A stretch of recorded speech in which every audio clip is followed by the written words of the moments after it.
This is Ravens Flock Talk Podcast, coming to you every week with their thoughts and opinions on each and every Ravens game. Tune in weekly and join the flock.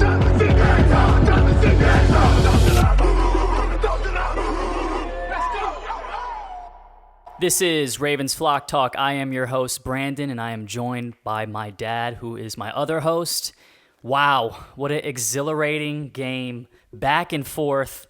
It was one of those games where the last team to get the ball was going to win this game. And what a roller coaster of emotions. It's not a Ravens win without a roller coaster ride. We were kind of privileged the last 2 weeks, and the Ravens gave us your typical heart-wrenching, heart attack win. Glad we got this win. First division game of the season, and wow, it did not disappoint. Both quarterbacks were on fire. You were nervous, you were excited, you were down. I mean, this game gave you all the emotions possible.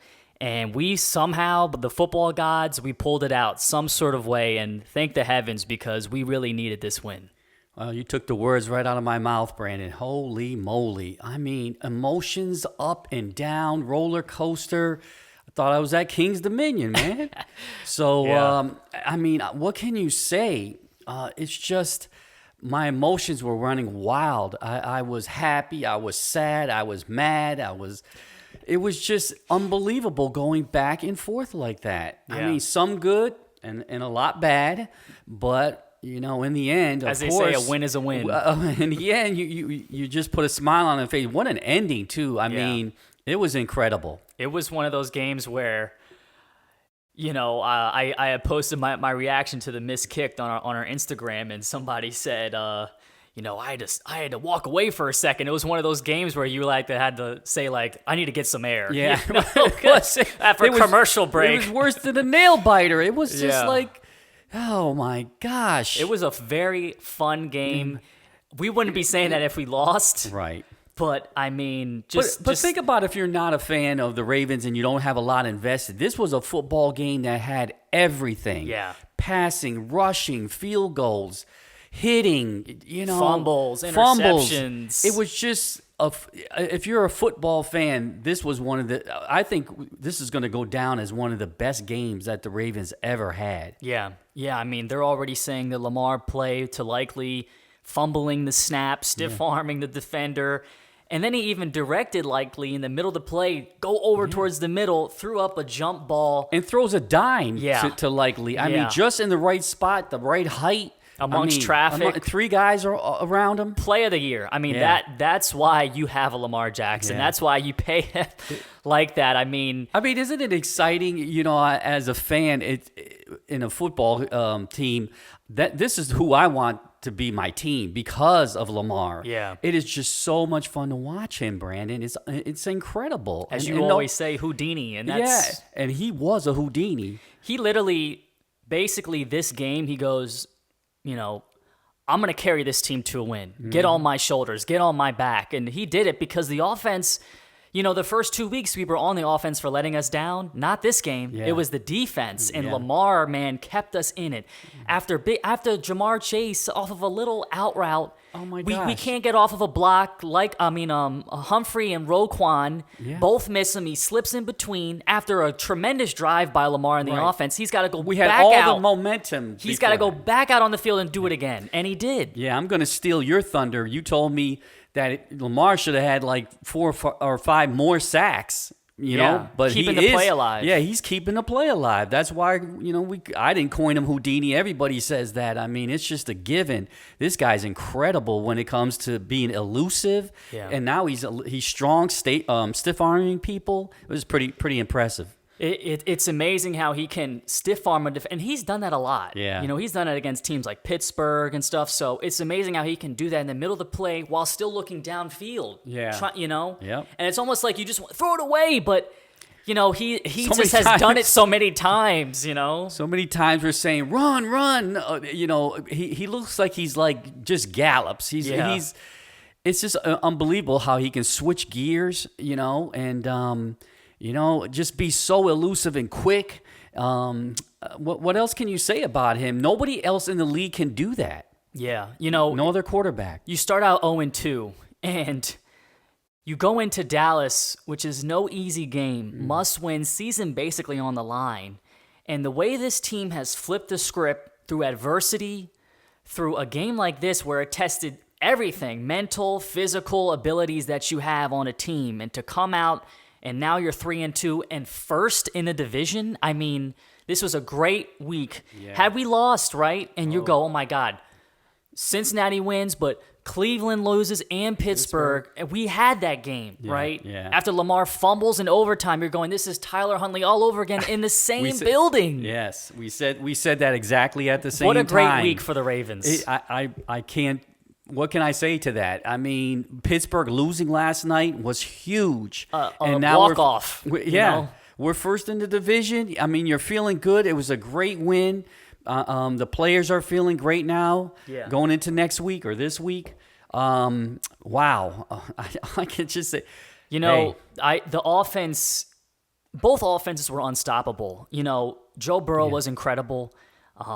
You can't really say anything bad about either one, and this game in the beginning, you're like, is Zay Flowers going to be the only one to get open? Mm-hmm. And then you see finally Andrews. I wish he got the touchdown. Yeah. Likely finally shows something after week 1. Bateman, with a nice out route for Lamar because after he's under duress, under pressure. Kohler. Who would have thought that he had like a breakout game? Yeah. Just like Likely had in, I think, game 2. So you wish you could see this every game. You know what? It's like Todd. You have the formula now, so stick to it.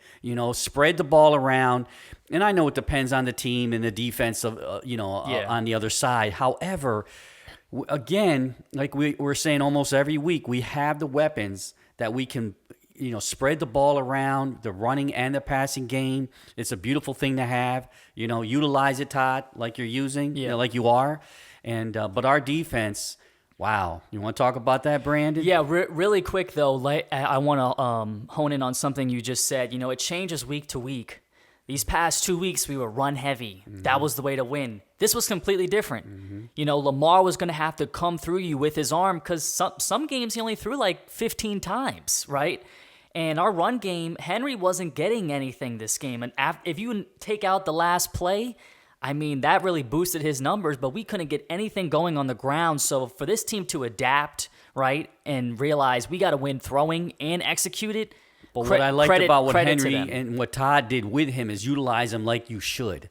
On 3rd and short, they were using him, and he was getting critical first downs on 3rd and short. Yeah. So that's his value, right? And he didn't play the whole second half. It would have been nice. I know it would have been nice. That last play where he didn't see him at the end, but he shoved off one guy. He flies out of bounds, and there's a picture of all the Bengals on the sideline, like as he's running past them. It was so great to see.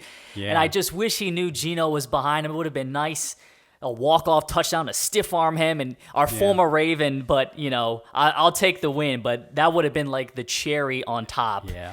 But, let's segue to the defense. It was brutal. It's not every day where, even in the Ray Lewis era, a team puts up 38 points on you. Yeah. I mean, it was a tough watch. They were in the beginning running on us a lot, and then we finally shut that down. But we had no answer for the pass, just none. Our corners, from Wiggins to Marlowe to Stevens, I don't know what Marcus Williams was doing right before halftime. You cannot get beat deep in that situation. Yep. Field goal minimum, but not a touchdown, and they get the ball at a half. So it was rough. It was very rough. Marlowe saved it at the end. He jumped the route, but he did not have a good game. Yeah. I mean, none of our corners had a good game. No, absolutely right. And it was the way it was happening, too. It was these long passes. It was getting beat. Yeah.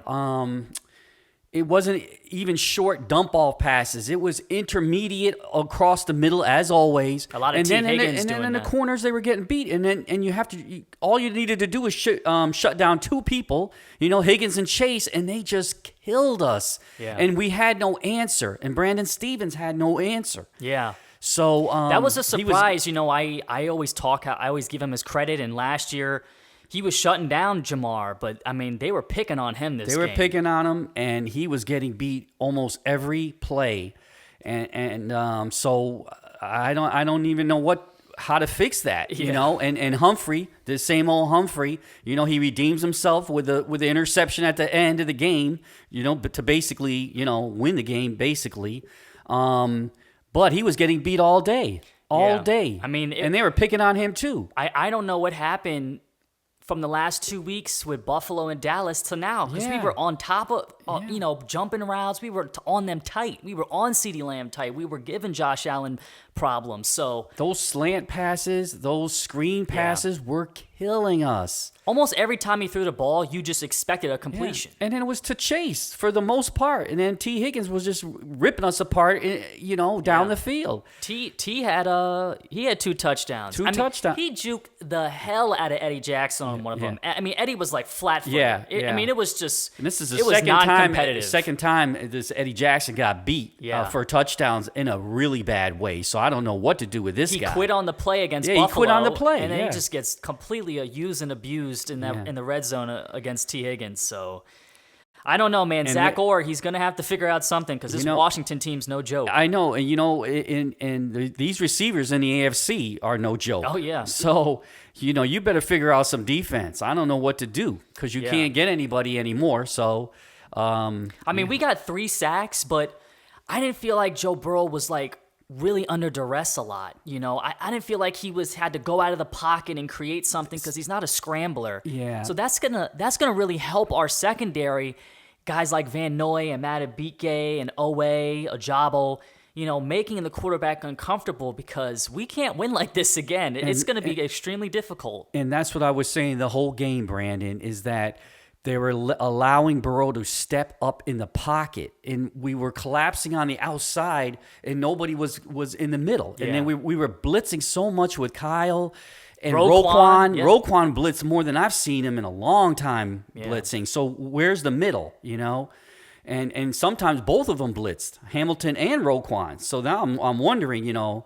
So luckily, a couple times they got to Burrow, but him stepping up in the pocket when you're a pocket passer is deadly, and that's what happened. Yeah, I mean, that's their natural movement. Because he's not mobile. He's not like Lamar, so he's the complete opposite. That's what they want to do. And, the opposite. You didn't make him uncomfortable. All game, we're like, I mean, why can't we do a slant? They're doing it all game, right? And finally, you know, Marlon jumps it, but it was like, I mean, they're not even hiding the fact that what they want to do, you know? And you're watching a game like, come on, I mean, dig deep. I can't remember. Something. We had one slant pass that got some yardage that we finally did toward the end of the game.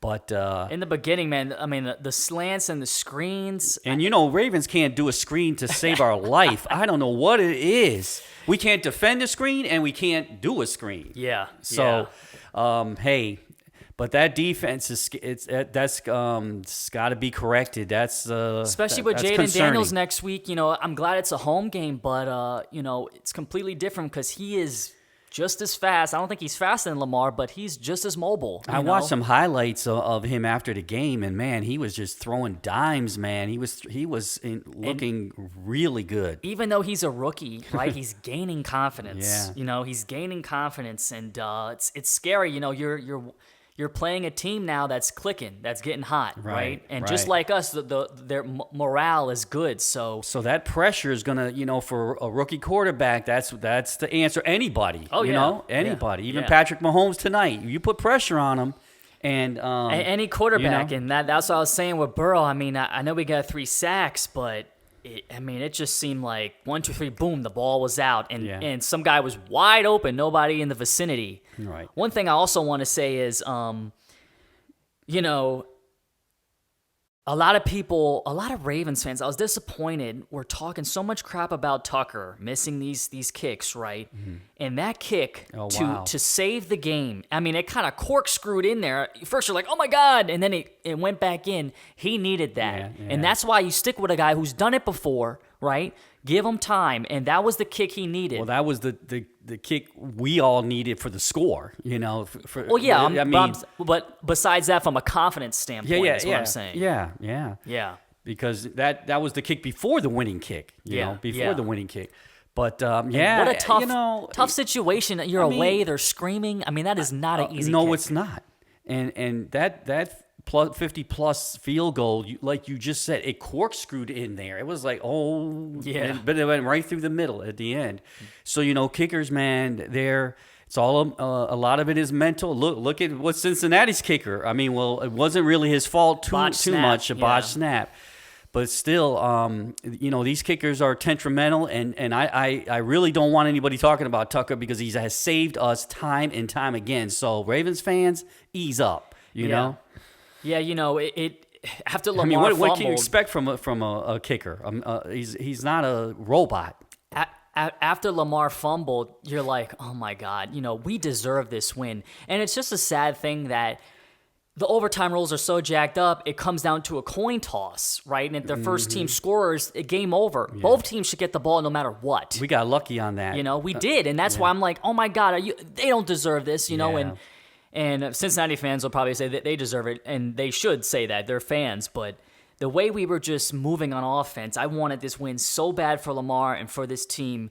And the football gods, man, they gave us a prayer. They came through. They gave us a prayer. And we don't like to talk about the rest, but some of those calls, especially at the end when Andrews got a face mask in a critical situation. Forgot about that. And it just seemed like every penalty in the beginning of the game, they had no penalties. They had one, I think, at halftime. I was like, come on. Yeah. And we had so many penalties. Yeah, but then they kind of evened out. At the end, throughout the end, the second half, it kind of evened out. But that and I'm glad you mentioned that Andrews face mask. He's signaling the face mask in the middle of the play. Yeah. And when we didn't convert after that play, I'm thinking this game is over. I mean, we just got screwed. Yeah. That's the automatic first down, and we're going to win the game. But this was the emotions up and down when you're seeing all the, even the mistakes on both sides. Like you said, it just seemed like whoever had the ball last was going to be good. Yeah. And in reality, look, it went to overtime, tied. It felt like that. Tied. I mean. It felt like that safety was going to haunt us. It really did. And, to his credit, too, I got to, even though we get on him a lot, right? Thank the heavens John Harbaugh saved all 3 timeouts in a close game. He had the challenge flag in his hand on that sideline bomb that Burrow threw. Right. And I'm going, it's a catch. Don't waste it. Yeah. Don't waste it. You're going to need it. It's a back and forth game. Finally, because if he had thrown that flag and we're down 2 timeouts, because that was going to stand a catch, and we lose a timeout. Yeah. I don't know if we're going to win this game. I mean, when's the last time, Brandon, we said that we actually had 3 timeouts in the fourth quarter? Yeah. In this game going back and forth, John, he did the right thing. Yeah. But he's scary, man. He had the flag like he's going to throw it. I don't know. No, man. This is going down to the wire, which it did. And that was tied. It was 10 minutes left in the third quarter when that happened. I'm like, it's too early. Yeah. You cannot do it. So, man, it took every ounce of our being to win this game, for real. From coaching to our players. I mean, even with the mistakes, we found some way to overcome those and come out with a win. And this was a tough loss for Cincinnati after they lose to New England. Yep. Cincinnati, I mean the Chiefs game, it was like 4th and 14 pass interference, and then this game, wow. Now it's back to like the old school where now Ravens and Steelers at the top and the Cleveland and Bengals at the bottom. And I got a sports update that their star corner is out for the season. The Bengals? Bengals, yeah. So they're going to be hurting. Yeah, they are in a hole. So they're in a hole. Good for them. Cleveland is too. I mean, I'm not shedding any tears. But the other thing I was thinking about with that Tyler Huntley fumble, and that was in Cincinnati. That's what I mentioned. Yeah. I'm like, are you kidding me? This is going to happen again twice in Cincinnati? Yeah. So, like you said, the football gods were in our favor, and I know the football players, especially the rookies, on that trip home were happy. You needed a win like this because I had mentioned earlier. Okay, we blew out the last 2 teams. How are they going to do I remember I said, how are they going to do when the run game isn't clicking? And it wasn't this game. Are you going to be able to change up and actually show that you can pass, not just to Zay, but to the other guys? And they showed it in a tight, contested game, right? So they have now won both ways, blowouts, close games. And you need this coming experience. back from behind. You know, that's another thing we're not good at. You know, we're playing ahead, but coming back from behind is another story. So you always mention that, and this was the game. Critical in our division. Can't get any better than that. Yeah, and the last thing, too, I want to say is just so happy we have this quarterback, because after seeing Deshaun Watson walk off the field after getting over $200 million guaranteed, I kind of feel bad for Browns fans. You look at his demeanor compared to a Lamar, it's like if I was rooting for a team and my quarterback did that, I just could not root for the team anymore until he's off of it. I mean, what an embarrassment! I know how could you do that to not only your players, your coaches, your management, but the fans. The fans, you know. But and the two players that I'm so happy is on our team is Henry and Lamar. Yeah. I mean, what a double threat. Yeah. And it's just so nice. And man, they're both stand up guys. Leaders. They both want to win. That's the thing. If we can take a loss. As long as you put everything out there, and that's as long as you don't quit like Watson. Yeah. As long as you don't quit. But and we showed fight this game, so all credit to them. Yeah. All credit to them. Back and forth game. What an exciting win. We needed this too, especially in our division. We get Cincinnati off our backs for the time being, right? It's going to be very hard for them to get back into it, and it might just be a Ravens-Steelers back and forth for who takes this division. But good morale going into Washington. It's going to be another test, but we survived this tough. Isn't that a home game here? Yeah, it's a home game. Yeah. It's good. It was a tough when we saw the schedule. We're like, oh my God, Dallas, Buffalo, Cincinnati, Kansas City, all in the beginning of the year. This is a tough schedule. We managed to survive. Yeah, and these are the kind of wins you need. You need. Yeah, it tested you early. And I always see post interviews like with Mahomes. He's always saying that it could be ugly. He doesn't care, right? Because that's what Lamar says. That's a learning experience. And that's what Lamar says. Whether I throw it all the time or not. A win by 14 and a win by 2 are the same thing. Yeah. So yeah. So thank you all for tuning in. Thank you all for engaging. And the Ravens saved the season and also saved this podcast, because it was going to be tough if we were 0-3 or 1-4 and trying to do this week in and week out. So we're back in it. We're first in a division some sort of way. And man, you're feeling good. If we can beat Washington, the fans are going to be rowdy as heck after that win in Cincinnati. Todd, keep to your game plan, sir. Keep to your game plan. It's working. Yeah. So we are now clicking, and let's hope that rides into Washington. Please tune in next week.